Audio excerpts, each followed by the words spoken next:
तो ग्रेविटेशन में आगे यहाँ पे देख रहे हैं Kepler's law of planetary motion, और कैप्लर ने 3 लॉज दिए थे। उन लॉज में सबसे पहले यहाँ पे नंबर 1 है लॉ ऑफ ऑर्बिट्स। तो लॉ ऑफ ऑर्बिट्स के according all the planets move around the sun in elliptical orbit with sun at one of the focus of the ellipse. तो जितने ही प्लैनेट्स हैं वो प्लैनेट्स यहाँ पे सन के चारों तरफ इलिप्टिकल ऑर्बिट में घूमते हैं यहाँ पे, और क्योंकि एलिप्स के 2 फोकस होते हैं, जैसे ये एलिप्स का सेंटर है यहाँ पे, तो एक फोकस इस साइड में होगा, दूसरा फोकस उस साइड में होगा यहाँ पर इसका। तो किसी एक फोकस पे यहाँ पे सन होता है और उसके चारों तरफ यहाँ पर ये म्यूचुअल ग्रेविटेशन में यहाँ पर ये चक्कर लगाता है। और इसमें हमारे कई अजम्पशंस होते हैं। एक अजम्पशन यहाँ पर ये होता है कि सन को हम यहाँ पे एक तरीके से रेस्ट पे अज्यूम कर रहे हैं, और जो पूरा सेंटर ऑफ मास एक तरीके से वो सन के ऊपर ही है यहाँ पर इसमें। तो सन एज़ कम्पेयर टू यहाँ जो प्लैनेट्स हैं उनके कंपैरिजन में बहुत हैवी होता है, तो इसको हम रेस्ट पे अज्यूम कर रहे हैं। और ये सब के सब यहाँ पर जितने प्लैनेट हैं वो सर्कुलर इलिप्टिकल ऑर्बिट में घूमते हैं यहाँ पर। उसके साथ साथ हम यहाँ पर ये अज्यूम कर रहे हैं कि जैसे मैंने यहाँ पर किसी एक प्लैनेट की ट्रेजेक्टरी दिखाई हुई है, यहाँ पर ऐसा मत मान के चलना कि सभी एक ही एलिप्स में घूम रहे हैं, यहाँ पे सभी डिफरेंट एलिप्स में यहाँ पे घूम रहे होंगे। तो किसी एक प्लैनेट के बारे में जब हम यहाँ पर बात करते हैं तो हम एक तरीके से उस पर जो फोर्सेस लेते हैं प्लैनेट्स के ऊपर, वो फोर्सेस ओनली सन की वजह से लेंगे।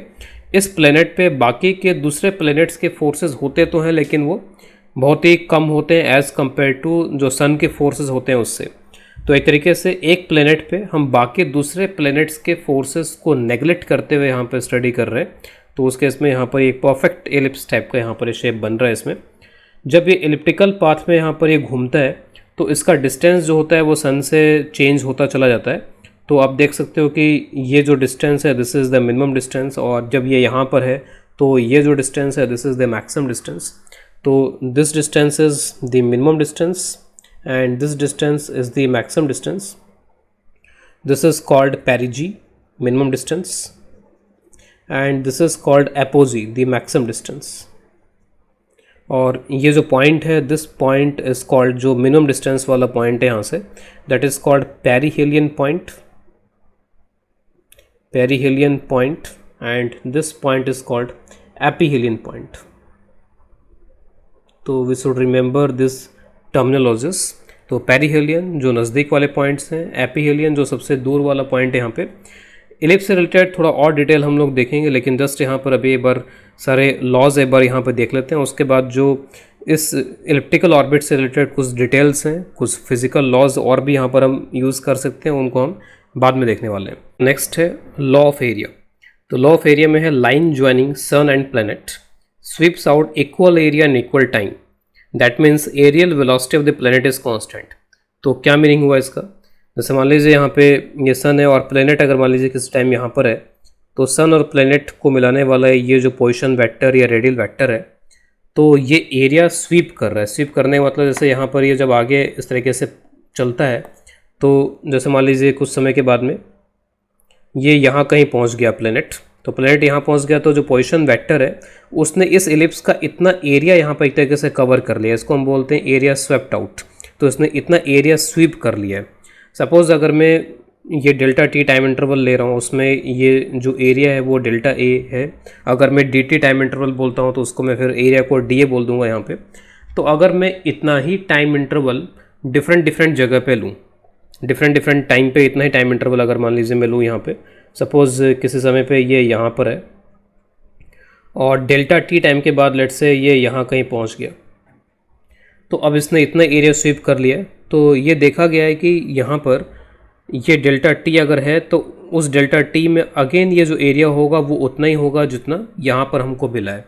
आप इसको कहीं पर भी ले लो, चाहे ये कहीं पर भी हो, जैसे मान लीजिए कि अगर ये यहाँ कहीं पर भी अगर है, लेट्स से कि किसी टाइम पे यहाँ था और फिर ये यहाँ कहीं पहुँच गया, तो अगर ये डेल्टा टी टाइम इंटरवल है, तो if this is delta T time interval, तो उसमें जो एरिया होगा वो अगेन डेल्टा ए ही होगा। अगर आप टाइम बढ़ाओगे तो एरिया बढ़ जाएगा यहाँ पे, लेकिन अगर आप डेल्टा टी टाइम इंटरवल लोगे तो हमेशा डेल्टा ए इतना ही एरिया मिलेगा। तो इसको ये बोलते हैं कि यूनिट टाइम में ये जो एरिया स्वीप करेगा वो कांस्टेंट है, वो क्वांटिटी कांस्टेंट है। यूनिट टाइम में कितना एरिया स्वीप करेगा वो क्वांटिटी कांस्टेंट है। तो उसको डिफरेंशियल फॉर्मेट में ऐसे लिख सकते हैं D A by D T. And this dA/dt is termed as areal velocity, यानी कि पर यूनिट टाइम वो कितना एरिया स्वीप कर रहा है, दैट इज़ अ कांस्टेंट, तो dA/dt इज कांस्टेंट। तो इसके बाद में नेक्स्ट है number 3, the law of period. इसके according the square of time period of one revolution is directly proportional to the cube of semi major axis of the elliptical path. What is semi major axis? तो जो mathematics के students हैं वो सभी जानते होंगे semi major axis को किसको कहते हैं यहाँ पे। तो अगर ये एलिप्स है तो एलिप्स में ये जो एक्सिस है, जो बड़ी एक्सिस है, यानी कि ये लेंथ ज़्यादा है, तो इसको मेजर एक्सिस बोलते हैं। और ये जो एक्सिस है, this axis is called minor axis.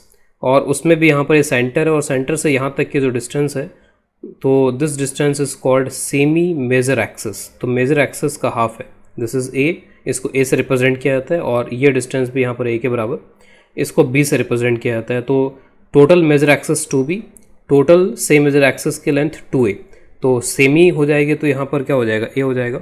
तो T square is directly proportional to A cube. और टाइम पीरियड का जो फॉर्मूला आता है, इसको हम डराइव भी करेंगे। तो this formula is given by 2π divided by √g/ms। ms is the mass of sun. तो ये सब जो क्वांटिटी है वो तो किसके चारों तरफ प्लेनेट घूम रहा है उस पर डिपेंड कर रहा है यहाँ पे। तो डिफरेंट प्लैनेट्स के लिए जो डिफरेंट होगा वो उसकी सेम मेजर एक्सिस की लेंथ यहाँ पर डिफरेंट होगी उसमें, तो उसके अकॉर्डिंगली उसका टाइम पीरियड भी अलग अलग आएगा यहाँ पर इसमें। तो इस एक्सप्रेशन को याद रखेंगे। इसके बाद क्विकली जरा यहाँ पे जो एलिप्स की ज्योमेट्री होती है उस ज्योमेट्री को थोड़ा सा रिव्यू एक बार यहाँ पे कर लेते हैं, जो कि कई बार फिजिक्स में भी काम में आ जाती है इसकी ज्योमेट्री। तो दिस इज एलिप्स। एलिप्स में ये जो है इसको बोलते हैं मेजर एक्सिस, और इसके परपेंडिकुलर ये जो है ये माइनर एक्सिस है, और this is the centre of the ellipse. Ellipse का सेंटर है यहाँ पे। इसके दो फोकस होते हैं, एक फोकस उतने डिस्टेंस पे इधर होता है, एक फोकस उतने डिस्टेंस पे इधर होता है। ये हमने ऑलरेडी देख लिया कि this is same major axis, और सेम मेजर एक्सिस की जो लेंथ होती है वो ए के बराबर होती है। जो फोकस के डिस्टेंस है सेंटर से वो यहाँ पर ऑब्वियस है कि ए से कम होगा, तो इसको एक फैक्टर ई से मल्टीप्लाई यहाँ पे किया हुआ है। तो AE, 0 कॉमा 0 लिखने का मतलब है कि हमने अगर एक्स एक्सेस अज्यूम कर ली और अगर ये वाई एक्सेस अज्यूम कर ली तो उसके अकॉर्डिंग। और ऑब्वियसली कि जितने डिस्टेंस पे इधर एक फोकस है उतने डिस्टेंस पे एक फोकस यहाँ पे इधर की तरफ होगा। तो बस कोऑर्डिनेट क्योंकि नेगेटिव होगा इसलिए मैंने इसको -a, 0 यहाँ पे लिख रखा है, यानी कि ये जो डिस्टेंस है इस फोकस का यहाँ पर a × e होगा और इधर भी a × e।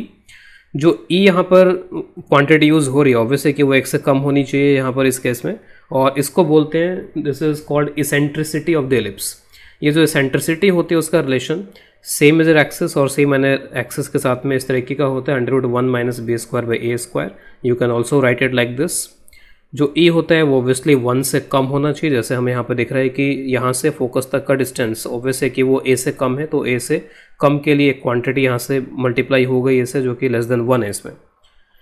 अब इसके बाद में ये मान लीजिए कि अगर सन यहाँ पर होता है तो हमने अभी देखा था कि प्लेनेट की ये जो डिस्टेंस है ये मिनिमम डिस्टेंस होती है r1, और यहाँ से प्लेनेट की ये जो डिस्टेंस होगी इस पॉइंट तक ये मैक्सिमम डिस्टेंस हो जाएगी। तो this will be the minimum distance and this is the maximum distance. तो minimum distance is r1 here, और ये वैल्यू कितनी हो जाएगी, तो यहाँ तक की जो डिस्टेंस है वो तो a के बराबर है, a में से आप ये माइनस कर दो तो फिर ये डिस्टेंस आ जाएगा। तो minimum distance between sun and planet is a - e, और उसी तरीके से जो मैक्सिमम डिस्टेंस आएगा तो AE और A ये ऐड हो जाएंगे तो A + E, this is the maximum distance between sun and the planet. कई बार हमें इक्वेशन की अगर जरूरत पड़ती है, इक्वेशन ऑफ एलिप्स। एक इक्वेशन तो ये होती है जो कार्टेशियन कोऑर्डिनेट्स में होती है, x² + a² + y² / b², this is equal to 1। Normally आप x एक्सिस y एक्सिस इस तरीके से ले लो और ये जो सेंटर है उसी को ऑरिजिन यहाँ पे ले लिया गया, तो कार्टेशियन कोऑर्डिनेट में ये इक्वेशन बन जाती है। इसकी इक्वेशन अगर मैं r और थीटा टर्म्स में लिखूँ यहाँ पर, और r कहाँ से लिया जा रहा है उसको आप ध्यान में रखो कि एक तरीके से सन को मैंने ऑरिजिन मान लिया। अगर मैंने सन को ऑरिजिन मान लिया और फिर यहाँ से पोजिशन वेक्टर ड्रॉ कर रहा हूँ मैं यहाँ पर, ये r डिस्टेंस पे सपोज प्लेनेट है किसी भी टाइम पे, और इस सेमी मेजर एक्सिस के साथ में उसका एंगल ये इस तरह के थीटा अगर बनता है तो उस केस में this is the equation of ellipse. आप इसको वेरीफाई कर सकते हो, जैसे मान लीजिए आप इसमें थीटा 0 डिग्री पुट कर दो, तो थीटा 0 डिग्री अगर आप इसमें पुट कर देते हो तो थीटा 0 डिग्री पर एलिप्स के किस पॉइंट को ये रेफर कर रहा होगा, तो इस पॉइंट को रेफर कर रहा होगा थीटा 0 डिग्री के लिए वेक्टर यहाँ पर ऐसे चला जाएगा। तो theta 0 degree that means 1 - e हो जाएगा यहाँ पर 1 - e इंटू 1 + e, तो 1 - e विल बी कैंसल्ड और क्या बचेगा a into 1 + e। a into 1 + e का मतलब a + a, तो ये वाला पॉइंट आ जाएगा जो मैक्सिमम डिस्टेंस वाला पॉइंट है। तो this is equation of ellipse in terms of R and theta. R कहाँ से लिया हुआ है, यहाँ से नहीं लिया हुआ है, इसका आप ध्यान रखेंगे। R is not taken from here, R is taken from the planet, sun को ऑरिजिन बनाते हुए यहाँ पर आर वेक्टर लिया गया। कुछ और इन्फॉर्मेशन मैंने इसमें ऐड कर रखी है, जैसे area is pi A B, ये एरिया होता है इसका। फिर उसके बाद में डिफरेंट जो कर्व्स होते हैं, कॉनिक सेक्शंस, बेसिकली पूरा एक चैप्टर होता है, कोऑर्डिनेट ज्योमेट्री में पूरा एक सेक्शन होता है। तो डिफरेंट कर्व्स के लिए डिफाइन किए जाते हैं। जैसे सेंट्रिसिटी के लिए आप इस तरह से डिफाइन करते हो कि वो लेस देन 1 हो जाता है, लेकिन सर्किल में क्या हो जाएगा, यहाँ पर ये बी और ए बराबर हो जाते हैं। इलिप्स का एक स्पेशल केस एक तरीके से सर्किल है यहाँ पे, तो ए और बी अगर बराबर हो जाते हैं उस केस में तो 1 - 1 0 हो जाएगा। तो centricity for circle is 0। Parabola के लिए सेंट्रिसिटी जो पैरामीटर होता है 1 के बराबर होता है, और हाइपरबोला के लिए जो सेंट्रिसिटी होती है दैट इज ग्रेटर देन 1। इसके बाद नेक्स्ट देखते हैं concepts to be used in elliptical orbit. तो फिजिकल कंसेप्ट्स हम क्या क्या यूज़ कर सकते हैं to solve the problems of elliptical orbit. तो उसमें सबसे पहले यहाँ पे जो नाम आता है वो है conservation of angular momentum. Conservation of angular momentum, क्योंकि जो प्रॉब्लम्स हैं उसमें कुछ ना कुछ हमें फिजिकल कंसेप्ट यूज़ करने होंगे। तो फिजिकल कंसेप्ट में मैं सबसे पहले यहाँ पे इसको ले रहा हूँ, एंगुलर मोमेंटम कंजर्वेशन। तो एंगुलर मोमेंटम कंजर्वेशन किसका करना है, किसके अबाउट करना है। तो आप देखते हो कि प्लेनेट अगर यहाँ पर इसमें मूव कर रहा होगा, अगर यहाँ पे प्लेनेट, तो प्लेनेट जब भी यहाँ पे मूव कर रहा होगा, जैसे मान लीजिए प्लेनेट यहाँ पर है, तो प्लेनेट पे हमेशा जो अट्रैक्शन फोर्स लग रहा होगा सन की वजह से, और हमेशा ये जो फोर्स आप देखोगे कि सन से पास हो रहा होगा। आप किसी भी लोकेशन पे देख लो, हमेशा ये जो फोर्स लग रहा है प्लेनेट पे वो सन से हमेशा पास होगा।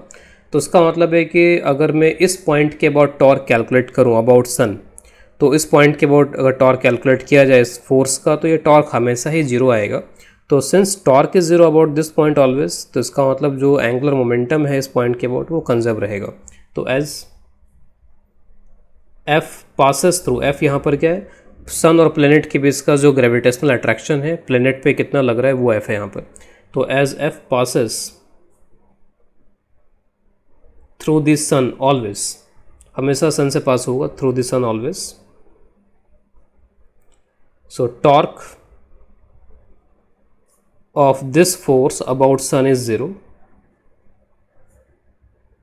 और क्योंकि टॉर्क 0 है तो angular momentum will be conserve. जिस तरीके से फोर्स अगर 0 होता है तो लीनियर मोमेंटम कंजर्व रहता है, उसी तरीके से अगर टॉर्क किसी पॉइंट के अबाउट 0 है तो उस पॉइंट के अबाउट जो एंगुलर मोमेंटम है वो कंजर्व रहेगा।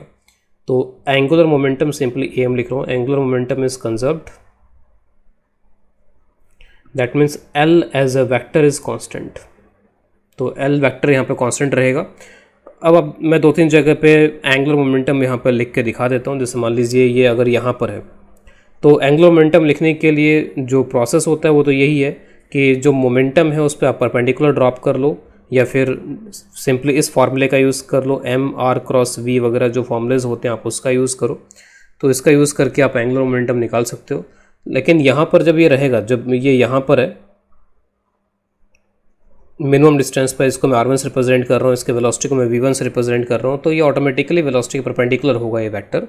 तो अगर आप यहाँ पर लिखते हो तो सिंपली एम v1 r1 ये आ जाएगा। अगर आप यहाँ पे इस तरीके से लिखते हो तो वेलोसिटी यहाँ पर इस तरीके से रहेगी, और अगेन सन से ये जो वेक्टर जा रहा है उसके परपेंडिकुलर ही वेलोसिटी है यहाँ पर, तो अगेन कोई प्रॉब्लम नहीं है। ये r2 से रिप्रेजेंट कर रहे हैं हम इसको, एम v2 इंटू r2। लेकिन अगर आप किसी और इंटरमीडिएट लोकेशन पे अगर लिखो, ये दो तो थोड़ी सी स्पेसिफिक लोकेशंस थी, थोड़ी सी प्राइम लोकेशंस थी यहाँ पर, ये नॉन प्राइम लोकेशन, कुछ इंटरमीडिएट बीच वाले लोकेशन पे, तो जो वेलोसिटी है, वेलोसिटी और आर वेक्टर परपेंडिकुलर यहाँ पर नहीं होंगे, कुछ इस तरीके से होंगे यहाँ पर। ये इनके बीच में जो एंगल बन रहा होगा उस एंगल से अब के बार आपको ये लिखना पड़ेगा। तो M V R sine theta इस तरीके से यहाँ पर आना चाहिए। अब यहाँ पर ये जो कंजर्वेशन ऑफ एंगुलर मोमेंटम है उससे आप ये बोल सकते हो कि v इंटू आर टाइप का जो प्रोडक्ट दिख रहा है, v इंटू आर टाइप की जो चीज़ दिख रही है वो कांस्टेंट टाइप की चीज़ दिख रही है यहाँ पर। बाकी जगह तो साइन थीटा वगैरह भी आ रहा है, लेकिन एक आइडिया यहाँ पर बताया जा सकता है कि v इंटू आर यहाँ पर कांस्टेंट टाइप की क्वांटिटी है। r ज़्यादा है तो v कम है, और r अगर कम है तो v ज़्यादा है। तो r कम होने का मतलब v ज़्यादा। तो जब सन के बहुत नज़दीक यहाँ पर है, नज़दीक वाले लोकेशन पे है, ये जो लोकेशंस हैं ये सन से थोड़ी नज़दीक पर हैं, तो जब r कम हो रहा है तो यहाँ पे इस रीजन में वेलोसिटी ज़्यादा रहेगी, और उसके बाद में यहाँ पर जैसे जैसे ये अब ये डिस्टेंस बढ़ता जा रहा है, तो जैसे जैसे आर बढ़ता जा रहा है वैसे वैसे वेलोसिटी भी यहाँ पर कम होती चली जाएगी। तो नज़दीक होता है तो वेलोसिटी ज़्यादा होती है, दूर होता है तो वेलोसिटी यहाँ पर इसमें इसकी कम हो जाती है।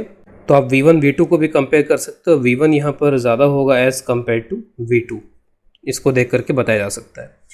तो एक कंसेप्ट यहाँ पे होगा कंजर्वेशन ऑफ एंगुलर मोमेंटम। इसके बाद में जो दूसरा कंसेप्ट यहाँ पर यूज़ होता है क्वेश्चन सॉल्व करने के लिए, that is conservation of energy.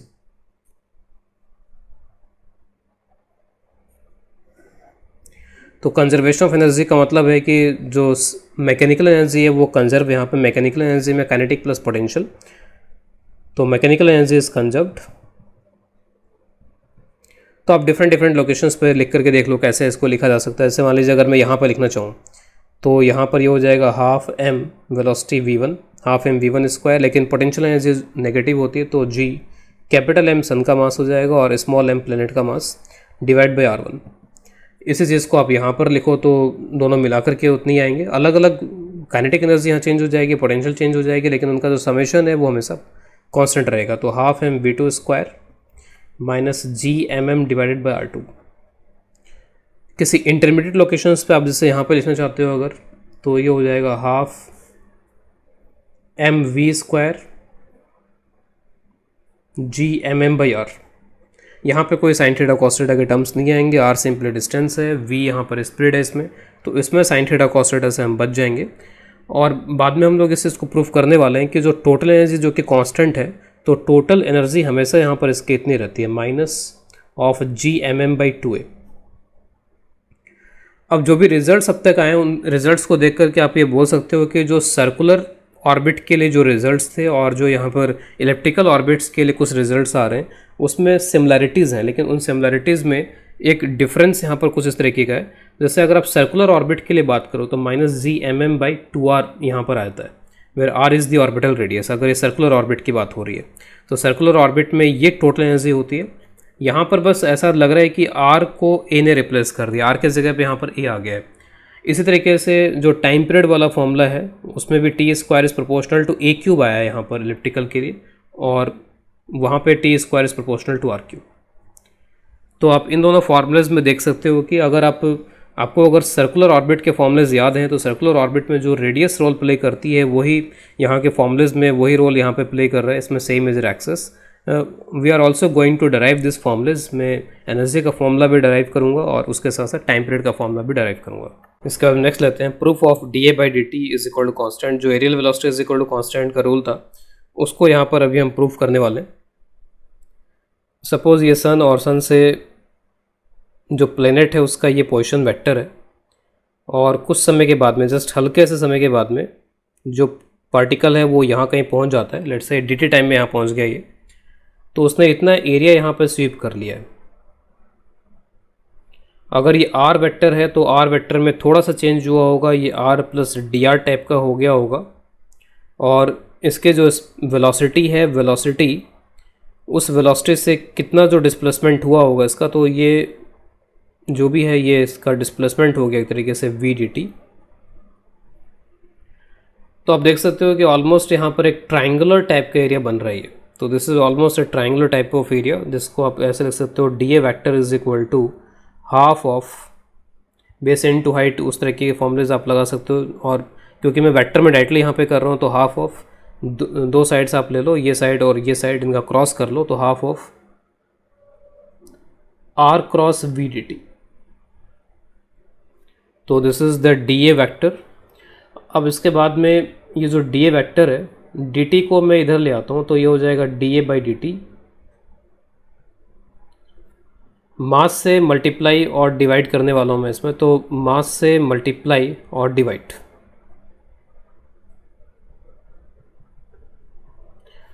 अब ये जो r क्रॉस v है, m r cross v, this is angular momentum. तो ये क्वांटिटी एंगुलर मोमेंटम है, तो इसको मैं लिखता हूँ l वेक्टर, और अगर मैं इसका मॉड ले लूँ तो it will become dA by dt, this is equal to l by 2m। अब dA by dt l by 2m तो आ गया, लेकिन अभी हमने थोड़ी देर पहले जस्ट प्रूफ कर रखा है कि l is equal to constant है, l इज कॉन्स्टेंट। तो अगर l कांस्टेंट है, मास ऑब्वियसली यहाँ पे कांस्टेंट होगा, तो dA बाई dt भी कांस्टेंट होगा, और उस कांस्टेंट के साथ साथ ये इसके बराबर भी आ गया, ये भी हमें याद रखना है, D A by D T is equal to L divided by 2m। D A by D T को आप ये भी लिख सकते हो कि टोटल कितना एरिया यहाँ पर हुआ, तो total area is pi A B, और टोटल टाइम कितना लगा टी। टोटल टाइम का आंसर मैं ऑलरेडी पहले भी लिख चुका हूँ, तो इसको जस्ट टाइम मैं कैपिटल टी लिख के छोड़ देता हूँ। तो D A by D T this is also equal to pi A B by T and this is also equal to L by 2m। तो वी कैन रिमेंबर दिस। तो हमने देख लिया कि जो डी अपॉन डी टी है वो L by 2m है, और L by 2m this is also equal to pi A B by T, और यहाँ से जो टी है फिर वो इतना हो जाएगा 2m pi A B by L. तो मुझे ये एंगुलर मोमेंटम यहाँ पे कैलकुलेट करना होगा। अगर मैं एंगुलर मोमेंटम कैलकुलेट कर लेता हूँ तो उसका यूज़ करते हुए मैं टाइम पीरियड के फॉर्मूले को प्रूव कर सकता हूँ। तो now I am going to prove the formula of time period. तो ये इस तरीके के पैराबोलिक, इस तरीके के इलिप्टिकल पाथ में यहाँ पर पार्टिकल जो प्लैनेट है वो घूम रहा है यहाँ पे। ये सन, ये मिनिमम डिस्टेंस, और यहाँ पे जो वेलोसिटी उसको मैं v1 से रिप्रेजेंट कर रहा हूँ। ये मैक्सिमम डिस्टेंस, जो वेलोसिटी उसको मैं r2 से, जो वेलोसिटी उसको v2, और जो डिस्टेंस है मैक्सिमम उसको मैं r2 से रिप्रेजेंट कर रहा हूँ यहाँ पे। तो एक रिलेशन तो हमारे पास में ये हो जाता है from angular momentum conservation, mv1r1 this is equal to mv2 into r2, जिसमें ये m वगैरह यहाँ पे कैंसिल हो जाएंगे, यानी कि v1r1 is equal to v2r2। और जो दूसरा रिलेशन है वो फ्रॉम एनर्जी कंजर्वेशन में यहाँ पर लिख रहा हूँ, माइनस gmm। अल्टीमेट मेरा एम यहाँ पर यह है कि जो एंगुलर मोमेंटम होगा उस एंगुलर मोमेंटम को मैं किसी भी एक के टर्म में यहाँ पर लिख लूँगा। मैं इस एंगुलर मोमेंटम को यहाँ पर mv1r1 लिख सकता हूँ, लेकिन मेरे को v1r1 यहाँ पर कैलकुलेट करके इसमें रखना पड़ेगा। r1 तो मैं फिर भी रख दूँगा यहाँ पर, r1 को I can put a minus e वगैरह मैं यहाँ पर रख दूँगा। मुझे v1 कैलकुलेट करना होगा, उसको पुट करने के बाद में फिर मैं ये टाइम पीरियड कैलकुलेट कर पाऊँगा। तो लेट अस डू दिस। तो minus gmm by r1 plus half mv1 square, और फिर यहाँ के लिए minus gmm by r2 plus half mv2 square. इसमें आप देख सकते हो जो स्मॉल m का टर्म है वो सभी में आ रहा है और वो कैंसिल हो जाएगा फिर इसमें। यहाँ पर मैं अल्टीमेटली इंटरेस्टेड हूँ यहाँ पर v1 कैलकुलेट करने में, तो v1 के टर्म्स को मैं प्रिजर्व करता हूँ और v2 को यहाँ से रिमूव करता हूँ। तो v2 को जो आप यहाँ से रिमूव करोगे तो v2 के जगह पे आप रख सकते हो v1 r1 बाई r2, आप ये रख सकते हो v2 की जगह पे। तो v2 की जगह पे आप यहाँ पे ये रख दो, और 2 को भी यहाँ से आप रिमूव करो तो v1 स्क्वायर, इसको आप ला करके इधर लेके आओगे तो माइनस हो जाएगा, minus v1 square r1 square by r2 square, and this will go that side. तो gm ये कॉमन हो गया, 1 by r1 minus 1 by r2, ठीक है, कुछ इस तरीके का आ जाएगा। फिर आप यहाँ से v1 स्क्वायर कॉमन ले लो तो it will be r2 square minus r1 square divide by r2 square gm r2 minus r1 divide by r1 r2। यहाँ से आप a square minus b square का फॉर्मूला यूज़ कर सकते हो, तो उससे r2 माइनस r1 दोनों साइड में कैंसिल हो जाएगा, r2 प्लस r1 यहाँ बचेगा। आप इस डायग्राम में देख सकते हो कि r2 प्लस r1 ये जो टोटल वैल्यू है ये टोटल वैल्यू 2a के बराबर है। तो I am directly going to substitute that v1 square ऊपर यहाँ पे 2a बच जाएगा जो कि r2 प्लस r1 की जगह पे सब्सटीट्यूट किया गया है, और ये कैंसिल हो चुका है। यहाँ से एक r2 जो है वो इसको कैंसिल कर देगा यहाँ पे, तो नीचे यहाँ पर r2 बच जाएगा g capital M by r1। इसके बाद you can write v1 square is gm by 2a r2 by r1। r2 r1 की वैल्यूज़ आप यहाँ पे पुट कर लो तो it will give you gm by,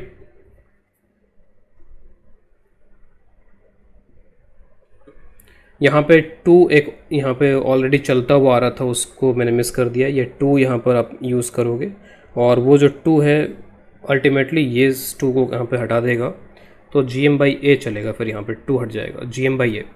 r2 के जगह पे आप a प्लस e रख सकते हो तो a इंटू 1 प्लस e हो जाएगा, और r1 के जगह पे a माइनस e तो a इंटू 1 माइनस, तो ये a कैंसिल हो जाएगा।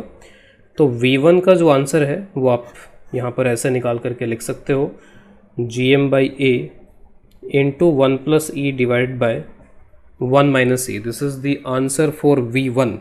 और इस v1 के आंसर्स का यूज़ करते हुए अब मैं इसमें एंगुलर मोमेंटम को फिल करूँगा इस टर्म के अंदर।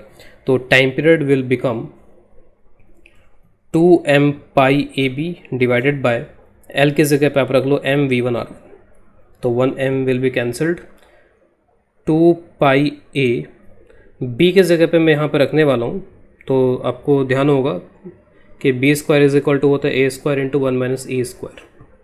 तो वो मैं यहाँ पर अगर रख लूँ तो स्क्वायर रूट ले लेंगे इसका, तो A under root 1 minus E square हो जाएगा। फिर यहाँ पर ये V1 R1 पुट करना है मुझे यहाँ पे, तो V1 की जगह पे तो ये पूरी क्वांटिटी आ जाएगी GM by a 1 plus e 1 minus e, और जो R1 है उस R1 की जगह पे यहाँ पे आ जाएगा R1 will be A into 1 minus E. Again कुछ मैनिपुलेशंस करने होंगे यहाँ पर इसमें, तो जो मैनिपुलेशंस हैं वो कुछ अब इसमें इस तरीके से चल रहे होंगे। ये जो ए है इस ए को तो आप यहाँ से हटा लो और 1 माइनस ई को इसमें अंदर ले जाओ, तो 1 माइनस ई का स्क्वायर हो जाएगा। एक 1 माइनस ई पहले से है तो कैंसिल हो जाएगा, एक 1 माइनस ई बचा रहेगा, तो अंदर तो यहाँ पे 1 माइनस ई स्क्वायर हो जाएगा और अंडर रूट भी होगा, तो ये under root 1 minus E square और ये under root 1 minus E square ultimately cancel हो जाएंगे। जो बचता है वो मैं यहाँ पर आगे लिखता हूँ, 2 पाई ए बचा रहेगा ऊपर एक, और नीचे रूट GM बाई ए ये बचा रहेगा। इस रूट ए को ऊपर पहुँचा दोगे तो ये हो जाएगा ए की पावर 3/2। तो time period will be 2 pi A की power 3/2 divide by root GM। तो ये वही आंसर आ रहा है जो मैंने पहले यहाँ पे लिखा था, तो you can remember this answer. अब मैं टोटल एनर्जी के फॉर्मूले को यहाँ पर प्रूव कर रहा हूँ। तो टोटल एनर्जी किसी भी एक लोकेशन पे मैं यहाँ पर लिख लेता हूँ, जिससे R1 वाले लोकेशन पे लिख लिया, तो minus GMM by R1 plus half M V1 square. तो V1 की वैल्यू ऑलरेडी हमने कैलकुलेट कर रखी है और R1 की वैल्यू हमारे पास में है, तो इसका यूज़ करते हैं। तो माइनस G R1 की जगह पे आप रख सकते हो ए इंटू 1 माइनस ई, और ये हो जाएगा हाफ एम V1 स्क्वायर। V1 square is GM by a जो हमने पहले कैलकुलेट कर रखा है, 1 plus e divide by 1 minus e. थोड़ा रीअरेंज कर लेते हैं इन टर्म्स में, कुछ कॉमन ले लेते हैं, तो मैं कॉमन लेता हूँ minus GMM e into 1 minus e. ये मैंने कॉमन ले लिया इस पूरी क्वांटिटी को, तो यहाँ पर तो 1 हो गया, 1 माइनस तो GMM 1 माइनस ई और ये तो यहाँ से चला जाएगा, और यहाँ पर बचेगा अब इसमें 1 प्लस ई बाई 2। तो 2 माइनस 1 माइनस ई, तो 1 माइनस ई हो जाएगा यहाँ पर ये वो, और जो 1 माइनस ई आएगा वो इसको कैंसिल कर देगा यहाँ पे, तो it will finally become minus GMM by 2a। और यही हमने पहले भी देखा हुआ है। तो सर्कुलर ऑर्बिट के जो रिजल्ट्स हैं उन रिजल्ट्स में जनरली ऐसा होता है कि आप वहाँ पे अगर R को A से रिप्लेस कर दो तो वो इलिप्टिकल ऑर्बिट के लिए हो जाता है। तो मैं यहाँ पर उसको एक बार लिस्ट भी कर देता हूँ, circular orbit and elliptical orbit. तो सर्कुलर ऑर्बिट में टाइम पीरियड का जो आंसर आता है वो है 2 पाई R की पावर 3/2। R यहाँ पे रेडियस का रोल प्ले कर रहा है, यहाँ पे रेडियस नाम की कोई चीज़ होती नहीं यहाँ पे, उसके जगह पे सेम मेजर एक्सिस आ जाता है। फिर जो टोटल एनर्जी का आंसर है E, उसमें यहाँ पर माइनस GMM बाई 2R हो जाता है, और यहाँ पे माइनस GMM बाई 2a हो जाता है।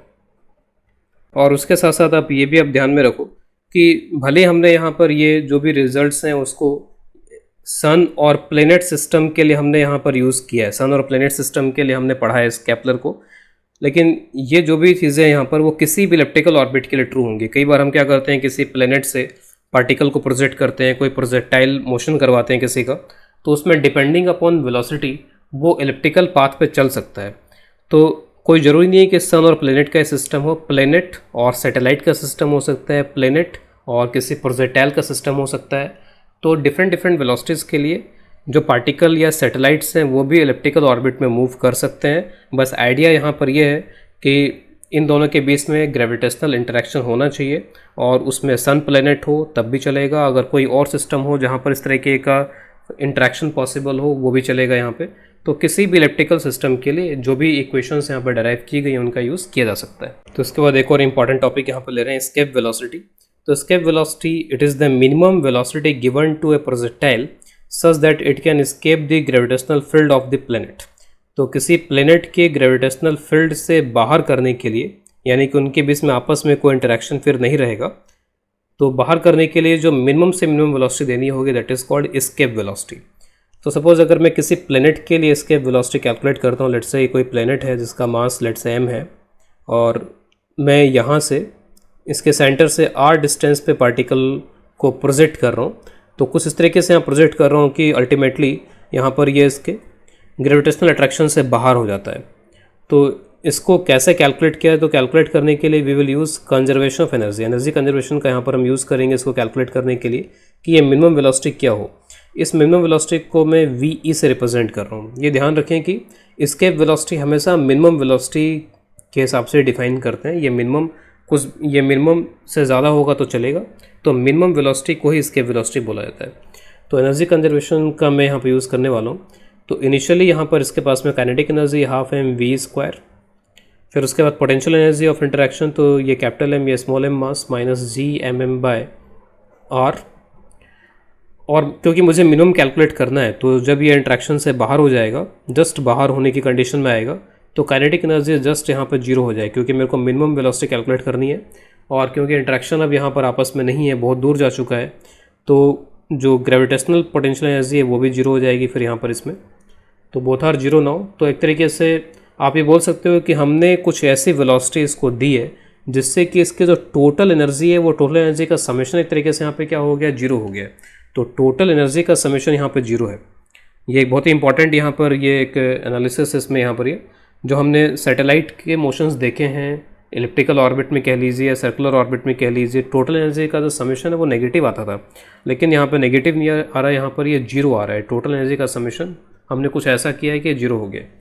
तो from here we can find V, और जो v है वो इतना आ जाएगा, स्मॉल m कैंसिल हो जाएगा यहाँ पे, तो 2gm/r। अब अगर मैं स्पेसिफिकली अर्थ के लिए कैलकुलेट करूँ और अर्थ के सरफेस के नज़दीक ही कैलकुलेट करूँ कि सरफेस के नज़दीक में क्या वेलोसिटी दी जाए जिससे कि अर्थ के ग्रेविटेशनल पुल से बाहर हो जाए बॉडी, तो फॉर अर्थ, ठीक है, एक तो हमने अर्थ कर दिया इसको, और उसके बाद में नियर दिस सरफेस के नज़दीक से हम यहाँ पर थ्रो कर रहे हैं।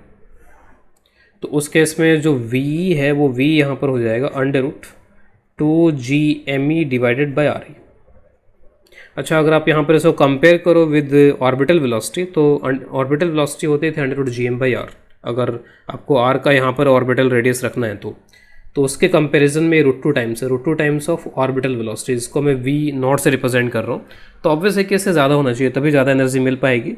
तो ऑर्बिटल वेलोसिटी से √2 टाइम्स ज़्यादा वेलोसिटी होगी यहाँ पर इसके वेलोसिटी में। तो वापस से इस पे आते हैं, अर्थ तो m और यहाँ पे r हो जाएगा, और इसको आप ऐसे भी लिख सकते हो √2 स्मॉल g/r। और वैल्यूज़ अगर पुट करते हैं तो ये वैल्यू 11.2 km/s आती है। तो बहुत हाई वेलोसिटी 11.2 km/s। तो अर्थ के ग्रेविटेशनल फील्ड से बाहर निकालने के लिए कम से कम इतनी वेलोसिटी देनी पड़ेगी। अब इसमें एक इम्पॉर्टेंट बात ये भी है कि ये इस बात से डिपेंड नहीं करता है कि आप किस एंगल पे इसको थ्रो कर रहे हो। तो इट इज़ जो v की वैल्यू है वो independent, it is independent of direction of projection. ठीक है, वैसे तो ये इंडिपेंडेंट है डायरेक्शन ऑफ प्रोजेक्शन के, लेकिन समटाइम्स इसमें अगर रोटेशन के इफेक्ट की बात की जाए कि अर्थ के रोटेशन का कुछ इफेक्ट है कि नहीं, यहाँ पर अगर मैं उसको यहाँ पर लेके चलूँ तो थोड़ा सा इफेक्ट वहाँ पर रहता है अर्थ के रोटेशन के हिसाब से। ये सभी को पता है कि अर्थ जो है, अर्थ rotates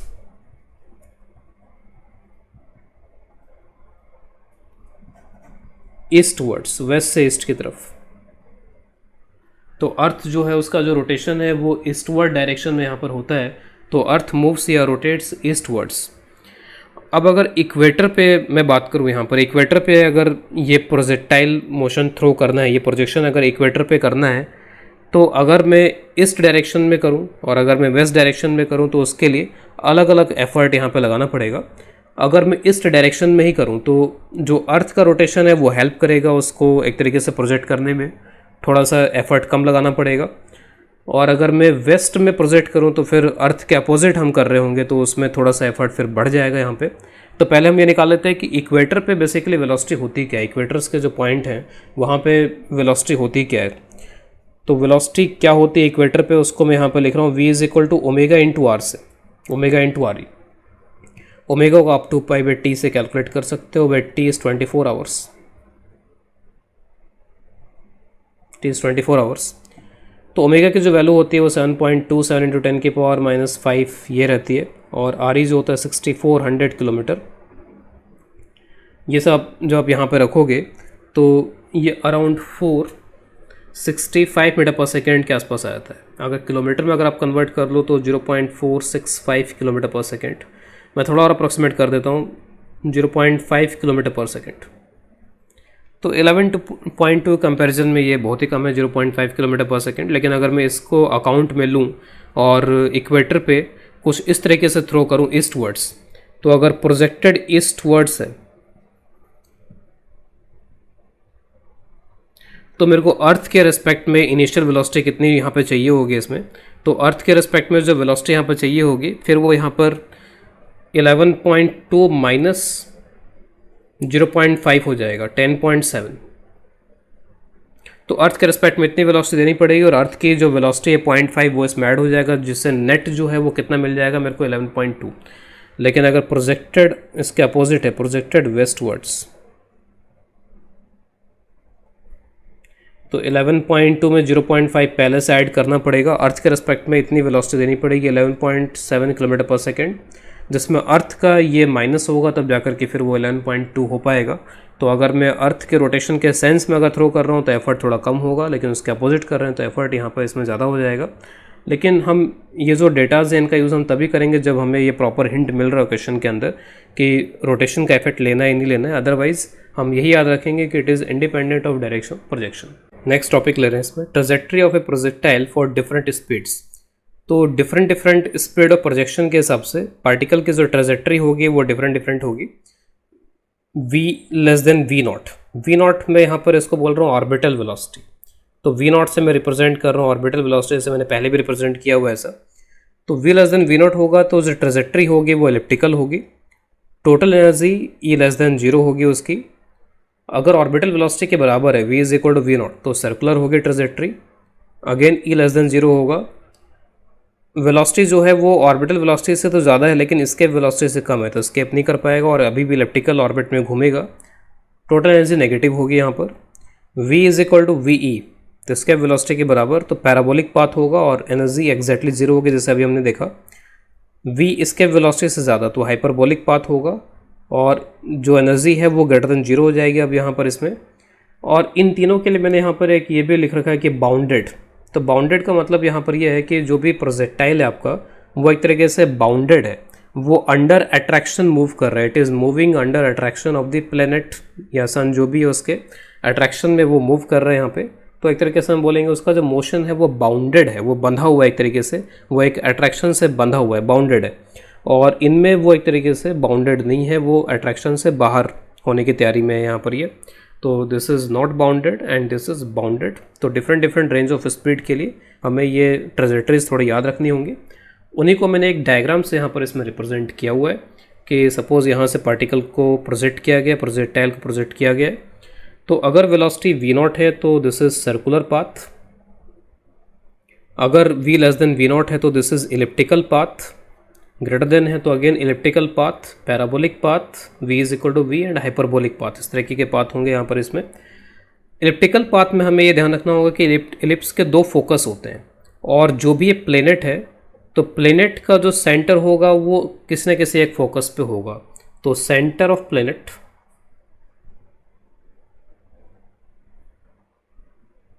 will be at one of the focus,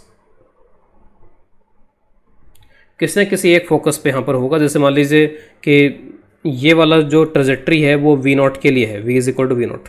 अगर मैं कम वेलोसिटी रखूँगा तो इसके अंदर वाले एलिप्स पे मूव कर रहा है, ये से अंदर वाले एलिप्स पे यहाँ पर ये मूव कर रहा है। और इसका जो भी यहाँ पे फोकस होगा तो उसमें से कोई ना कोई एक फोकस यहाँ पर प्लेनेट का सेंटर होगा इसमें। इसी तरीके से ये वाला जो एलिप्स है, इस एलिप्स के भी 2 फोकस होंगे और एक फोकस यहाँ पर होगा। जैसे मान लीजिए ये जो बड़ा एलिप्स है इसका एक फोकस यहाँ कहीं पर होगा, तो हम बोल सकते हैं कि बड़े वाले एलिप्स में जो ये वाला फोकस होगा वो नज़दीक वाला फोकस होगा जहाँ से प्रोजेक्ट किया गया इस तरीके से। तो नज़दीक वाला फोकस हो गया। अगर छोटा वाला एलिप्स है तो उस केस में ये दूर वाला फोकस होगा, नज़दीक वाला फोकस फिर इसका यहाँ कहीं पर होगा। तो उस तरीके से हम देख सकते हैं फोकस की जो लोकेशन है वो दूर नज़दीक किस तरीके से होगी यहाँ पर इसमें। तो डिफरेंट रेंजेस के लिए किस तरीके से पार्टिकल का मोशन होने वाला है, तो ये सारी चीज़ें इंपॉर्टेंट है जो क्वेश्चन में यूज़ हो सकती हैं। And this is again an important point की जो सेंटर ऑफ प्लेनेट है वो किसी न किसी एक फोकस पे होगा अगर ये एलिप्टिकल पाथ को फॉलो कर रहा है।